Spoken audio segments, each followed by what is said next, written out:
Hello everyone, आज हम bacterial disease को डील करेंगे। जैसे टाइफाइड या इसी को हम इंटेरिक फीवर के नाम से जानते हैं। टाइफाइड का कैरियर जो थी वो एक फ़ीमेल थी जिसका नाम था मैरी मेलोन।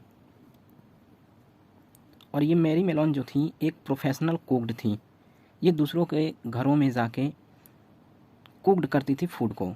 और क्योंकि ये कैरियर थी टाइफाइड की, तो जिनके घर में ये खाना बनाती थी उन लोगों को टाइफाइड हो गया।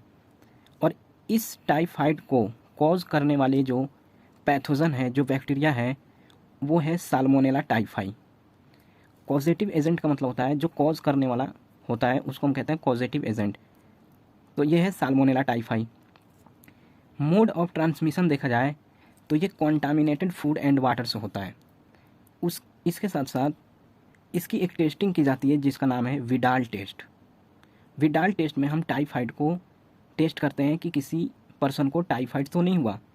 इसके साथ साथ इस जो साइट ऑफ इन्फेक्शन है वो स्मॉल इंटेस्टाइन पर होता है। और कुछ इसके सिम्टम्स हैं जैसे high body temperature, weakness, headache, stomach pain, उसके साथ साथ लॉस ऑफ एपेटाइट, कॉन्स्टिपेशन। और एक इम्पोर्टेंट इसका सीवियर कंडीशन में क्या होता है कि इंटेस्टाइनल परफोरेशन हो जाता है। इंटेस्टाइनल परफोरेशन का मतलब होता है इंटेस्टाइन के अंदर छेद हो जाना, उसको कहते हैं इंटेस्टाइनल परफोरेशन। ये सीवियर कंडीशन में देखा जाता है कि किसी व्यक्ति को अगर टाइफाइड है तो सीवियर कंडीशन में इंटेस्टाइनल परफोरेशन हो जाता है, जिसकी वजह से इंटरनल ब्लीडिंग वगैरह होता है। दूसरा डिजीज़ जो है वो है न्यूमोनिया। और इसका पॉजिटिव एजेंट जो है वो है हीमोफिलस इन्फ्लुएंजा। और दूसरा है स्ट्रेप्टोकोकस न्यूमोनी। ये स्ट्रेप्टोकोकस न्यूमोनी जो है ये जनरली एडल्ट के अंदर न्यूमोनिया कॉज करता है। और जो हीमोफिलस इन्फ्लुएंजा है ये चाइल्ड के अंदर न्यूमोनिया को कॉज करता है। इसका मोड ऑफ ट्रांसमिशन जो है ये भी कॉन्टामिनेटेड एयर, वाटर वगैरह से होता है। और अगर हम शेयर करते हैं अपना कोई भी चीज़, जैसे ग्लास हो गया, पेन, ऐसे ही अगर कोई इन्फेक्टेड पर्सन है और वो शेयरिंग करता है अपना कॉमन सब्सटेंस, तो उससे भी हो सकता है। उसके साथ साथ अगर वो खांसता है, छींकता है, तो जो ड्रॉपलेट्स एयर के होंगे उसके थ्रू भी ये डिजीज़ ट्रांसमिट कर सकती है। इसके कुछ सिम्टम हैं जैसे फीवर, हेडेक। और सीवियर कंडीशन में क्या होता है कि नेल्स एंड लिप्स की जो कलर होती है वो ग्रे होती है, इससे ये ब्लूइश कलर में चेंज हो जाता है क्योंकि ऑक्सीजन की डेफिशिएंसी हो जाती है। सीवियर कंडीशन में ये देखा जाता है। और इस बैक्टीरिया का जो साइट ऑफ इन्फेक्शन होता है वो लंग्स के ऊपर होता है। और जनरली लंग्स के अंदर हमें पता है कि लंग्स के अंदर कुछ स्ट्रक्चर प्रेजेंट होते हैं जिनको हम एल्वियोलाई कहते हैं, जो बहुत सारे एल्वियोलाई से मिलके हमारा जो लंग्स है वो बना होता है। अब देखो, ये लंग्स जो है ये इसके अंदर एल्वियोलाई प्रेजेंट है। इन एल्वियोलाई का काम ये है कि अगर यहाँ से कोई टिश्यू है तो यहाँ से जो ये कार्बन डाइऑक्साइड छोड़ेगा वो ये एल्वियोलाई लेगा और इसको बाहर ले जाएगा। और जो ऑक्सीजन ले आएगा वो इस टिश्यू को तक छोड़ेगा। तो ऑक्सीजन और कार्बन डाइऑक्साइड को ये ट्रांसपोर्ट करता है। इसका मतलब यह है कि इस एल्वियोलाई के अंदर एयर भरी होती है। तो एयर जब होगी तो ये ट्रांसपोर्टेशन का जो सिस्टम है वो चलता रहेगा। लेकिन न्यूमोनिया में क्या होता है कि ये बैक्टीरिया जो हैं ये यहाँ पर फ्लूइड इकट्ठा कर देते हैं, लिक्विड इकट्ठा कर देते हैं, जिसकी वजह से ऑक्सीजन की डेफिशिएंसी हो जाती है और हम जो है वो सांस नहीं ले पाते अच्छे से। और ऐसा होता है कि फीवर, हेडेक वगैरह होने लगता है। और सीवियर कंडीशन में हमारी जो लिप्स या जो नेल्स की जो कलर है, जो ग्रे होती है, वो ब्लूइश कलर में चेंज हो जाता है क्योंकि हमें प्रॉपर ऑक्सीजन नहीं मिल पाती। और एक चीज़ आपको पता है कि अगर किसी टिश्यू पे अगर प्रॉपर ऑक्सीजन नहीं मिल पा रही है, ऑक्सीजन की डेफिशिएंसी हो जा रही है, उसको हाइपोक्सिया कहते हैं। तो हाइपोक्सिया के वजह से ऑक्सीजन नहीं मिलती और जब ऑक्सीजन नहीं मिलेगी तो टिश्यू जो हैं वो डैमेज होंगे, इससे इंसान की डेथ भी हो सकती है। उसके बाद हमारा जो थर्ड डिजीज़ है बैक्टीरियल वो है ब्यूबोनिक प्लेग। ब्यूबोनिक प्लेग को हम ब्लैक डेथ से भी जानते हैं क्योंकि ये एक ऐसा डिजीज़ है बैक्टीरियल जिसके अंदर क्या होता है कि हमारे शरीर पे ब्लैक पैचेस या ब्लैक अल्सर जैसे निशान पड़ जाते हैं और इंसान की डेथ हो जाती है, इसीलिए इसको कहते हैं ब्लैक डेथ। इसका जो पॉजिटिव एजेंट है वो है यर्सीनिया पेस्टिस। और यर्सीनिया पेस्टिस जो है ये ह्यूमन के लिए डिजीज़ नहीं कॉज करती, ये जनरली रैट्स के लिए होता है। ये रैट्स को डिजीज़ कॉज करती हैं। यर्सीनिया पेस्टिस रैट्स को इन्फेक्ट करेगी। इस रैट्स को रैट फिलिया और जेनोप्सिला चियोपिस इसको बाइट करेंगी रैट को, और बाइट करने की वजह से ब्लड की सकिंग करेंगी। और किसी नॉर्मल इंसान को या पर्सन को अगर ये रैट फिलिया और जेनोप्सिला चियोपिस अगर बाइट कर दे तो उनके अंदर ये यर्सीनिया पेस्टिस बैक्टीरिया एंट्री लेगा और उनको ये ब्यूबोनिक प्लेग डिजीज़ कॉज कर देगा। तो ये हो गया इसका मोड ऑफ ट्रांसमिशन रैट्स के थ्रू, या जो हमारा जेनोप्सिला चियोपिस या रैट फिलिया एक फ्लाई है, इसके थ्रू ये देखा जाता है। इसके कुछ सिम्टम हैं जैसे फीवर होना, extreme weakness, enlargement of lymph nodes, red patches on skin, और ये टर्न हो जाता है ब्लैक कलर में आफ्टर डेथिंग, या जब ये डिजीज़ जो है ये उसके कारण बन जाता है डिजीज़ के, डेथ के। इसके साथ साथ हम इसको प्रिवेंट कर सकते हैं रैट्स को किल करके, क्योंकि ये जो बैक्टीरिया है ये रैट्स के अंदर एंट्री लेता है और इसी के अंदर ये रहता है, इसको इन्फेक्ट करता है। और इसके साथ साथ वैक्सीन अवेलेबल है। नेक्स्ट जो डिजीज़ है हमारा बैक्टीरियल वो है कोलेरा। कोलेरा का जो कॉजेटिव एजेंट है वो है विब्रियो कोलेरा। ये एक कॉमा शेप्ड बैक्टीरिया होता है और इसका जो साइट ऑफ इन्फेक्शन है वो स्मॉल इंटेस्टाइन है। और स्मॉल इंटेस्टाइन है इसका मतलब ये भी कॉन्टामिनेटेड फूड एंड वाटर से हो रहा होगा। तो मोड ऑफ ट्रांसमिशन जो है वो कॉन्टामिनेटेड फूड एंड वाटर है। इसके साथ साथ इसके जो सिम्टम्स हैं उसके अंदर लूज मोशन हमें देखने को मिलता है, वॉमिटिंग, डिहाइड्रेशन और वीकनेस। क्योंकि लूज मोशन हो रहा है तो डिहाइड्रेशन होना ज़रूरी है, डिहाइड्रेशन हो जाता है, और वीकनेस और भी बहुत सारे सिम्टम्स हैं। इसको हम प्रिवेंट कैसे कर सकते हैं? हमें पता है कि कंटामिनेटेड फूड एंड वाटर से होने वाली ये डिजीज़ है, तो हम बॉइलिंग ऑफ वाटर या अच्छे से वॉश करके हम फूड को कुक करेंगे। उसके साथ साथ प्रॉपर सैनिटेशन करेंगे। प्रॉपर सैनिटेशन का मतलब होता है जो एक्सक्रीटा है, फीकल मैटर, उसको डिस्पोज करना प्रॉपरली। इसके साथ साथ कुछ वैक्सीन अवेलेबल है और पर्सनल हाइजीन हमें रखना पड़ेगा। फिर फिफ्थ हमारा जो डिजीज़ है वो है टेटनस, बैक्टीरियल डिजीज़ टेटनस। इसको हम लॉग जॉ डिजीज़ भी कहते हैं, क्योंकि ये जो बैक्टीरिया है जो पॉजिटिव एजेंट है क्लोस्ट्रीडियम टेटनी, ये एक एंजाइम प्रोड्यूस करता है, न्यूरोटॉक्सिन केमिकल्स प्रोड्यूस करता है जिसका नाम है टिटेनोएस्पाज्मिन, और ये अटैक करता है हमारे न्यूरोमस्कुलर जंक्शन पे या स्केलेटन पे या वॉलूंटरी मसल्स। वॉलूंटरी मसल्स ऐसे मसल्स को कहते हैं जो हमारे कंट्रोल में हो। जैसे हमारा जो ये जॉ है जहाँ पर हमारी टीथ जो है इम्बेडेड है, वहाँ पर ये बैक्टीरिया जाकर उसको लॉक कर देता है, इसलिए नाम पड़ा है लॉग जॉ डिजीज़। ये क्लोस्ट्रीडियम टेटनी जो है ये पाया जाता है सोइल के अंदर। तो अगर हमारी बॉडी अगर सोइल से कांटेक्ट आती है और ये बैक्टीरिया अगर हमारी बॉडी के अंदर एंट्री करता है तो ये टेटनस डिजीज़ कॉज कर सकता है। इसका मोड ऑफ ट्रांसमिशन जो है वो है contact with soil, cut, placenta को कट करते हैं जब कोई रस्टेड इंस्ट्रूमेंट से, वहाँ पर भी ये डिजीज़ हो सकती है। और भी बहुत सारे कांटेक्ट के रीज़न हो सकते हैं।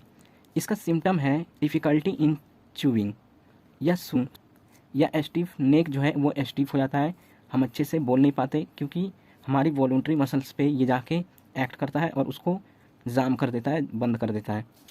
इसको हम प्रिवेंट कर सकते हैं दो तरीके से, या तो हम डीपीटी का वैक्सीन ले लें या एंटी टेटनस सीरम ले लें। एंटी टेटनस सीरम जब ली जाती है जब हमें ये आफ्टर कट, जब हमें कटिंग के बाद या जब हमें कोई इंजरी होती है उसके बाद जब हमारे शरीर के अंदर ये क्लोस्ट्रीडियम टेटनी बैक्टीरिया एंट्री लेता है तब हम एंटी टेटनस सीरम का इस्तेमाल करते हैं। अगर हमें पहले से ही अपने बॉडी के अंदर एंटीबॉडी डेवलप करानी है, जिससे हम इस डिजीज़ को पहले से ही प्रिपेयर कर लेंगे कि इसको आने से पहले हमारी बॉडी इम्यून हो जाएगी इसके अगेंस्ट, तो हम वैक्सीन लेंगे डीपीटी का। ये था टेटनस। नेक्स्ट बैक्टीरियल डिजीज़ जो है वो है टीबी, इसको हम कहते हैं ट्यूबरक्लोसिस। इसको एक और नाम से जानते हैं, इसको कहते हैं कोच डिजीज़। इसका जो कॉजेटिव एजेंट होता है वो माइकोबैक्टीरियम ट्यूबरक्लोसिस। ये जो है मोड ऑफ ट्रांसमिशन कैसे करता है, एयर ड्रॉपलेट्स के थ्रू, जैसे कफिंग करना या स्पीकिंग करना या स्नीजिंग करना, इसके थ्रू जो ड्रॉपलेट्स हैं एयर के, उसमें ये माइकोबैक्टीरियम ट्यूबरक्लोसिस जो है ये इन्वॉल्व हो सकता है और ये इन्फेक्ट कर सकता है किसी पर्सन को।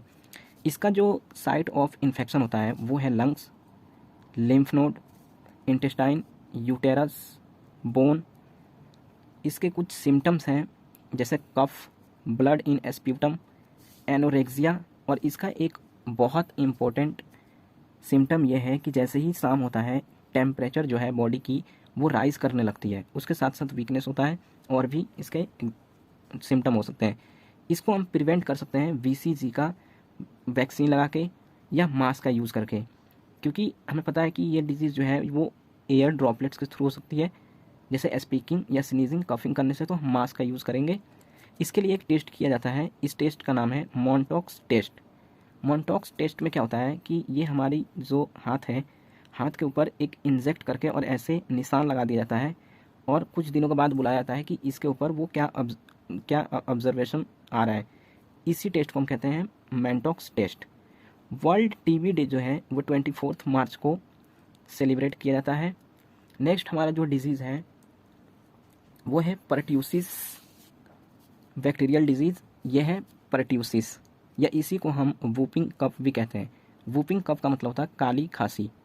इसका जो पॉजिटिव एजेंट है वो है बोर्डेटेला परट्यूसिस। इसका मोड ऑफ ट्रांसमिशन भी एयर ड्रॉपलेट्स है। इसका साइट ऑफ इन्फेक्शन जो है वो रेस्पिरेटरी पैसेज है, उसके साथ साथ सफोकेशन होता है, सफोकेशन करेगा क्योंकि ये रेस्पिरेटरी पैसेज पे इन्फेक्ट करता है, सांस लेने में दिक्कत होती है, उसको हम सफोकेशन कहते हैं। इसका जो सिम्टम है वो सीवियर कफ विद शार्प वुप। वुप का मतलब होता है कि कौवे की जैसे या कुत्ते जैसे आवाज़ निकालते हैं उनके जैसा इसकी खांसी होती है। उसके साथ साथ फीवर होगा, सांस लेने में दिक्कत होगी, और इसको हम प्रिवेंट कर सकते हैं वैक्सीन से, DPT या मास्क का यूज़ करके। नेक्स्ट डिजीज़ जो है बैक्टीरियल वो है लेप्रेसी, या इसी को हम हैंसेन डिजीज़ कहते हैं। हैंसेन डिजीज़ इसलिए कहते हैं क्योंकि इस लेप्रेसी को डिस्कवरी किया था सबसे पहले हैंसेन ने, इसीलिए हम इसको हैंसेन डिजीज़ कहते हैं।